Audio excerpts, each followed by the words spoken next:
ಹುಣಸೂರು ತಾಲೂಕಿನ ಬೂಚುಹಳ್ಳಿ ಗ್ರಾಮದ ಕೆರೆ ಒತ್ತುವರಿ ಪ್ರದೇಶಕ್ಕೆ ಶಾಸಕ ಹರೀಶ್ ಗೌಡ ಅವರು ಅಧಿಕಾರಿಗಳೊಂದಿಗೆ ಭೇಟಿಯನ್ನ ನೀಡಿದ್ದಾರೆ.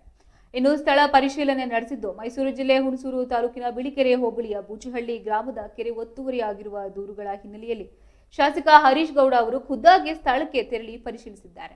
ಸಾರ್ವಜನಿಕ ಆಸ್ತಿಯಾಗಿರುವ ಕೆರೆಗಳ ಸಂರಕ್ಷಣೆ ಹಾಗೆ ಜಲಮೂಲಗಳು ಉಳಿಯುವ ಇಂದಿನ ಅಗತ್ಯವಾಗಿದೆ. ಇನ್ನು ಒತ್ತುವರಿ ತೆರವುಗೊಳಿಸೋಕೆ ಅಧಿಕಾರಿಗಳಿಗೆ ಕಟ್ಟುನಿಟ್ಟಿನ ಸೂಚನೆಯನ್ನು ಕೂಡ ನೀಡಿದ್ದಾರೆ. ಕೂಡಲೇ ಒತ್ತುವರಿ ತೆರವು ಸೇರಿದಂತೆ ಅಗತ್ಯ ಕ್ರಮಗಳನ್ನು ತ್ವರಿತವಾಗಿ ಕೈಗೊಳ್ಳುವಂತೆ ಸಂಬಂಧಪಟ್ಟ ಅಧಿಕಾರಿಗಳಿಗೆ ಸ್ಥಳದಲ್ಲೇ ಮಾರ್ಗದರ್ಶನವನ್ನ ನೀಡಿದ್ದಾರೆ.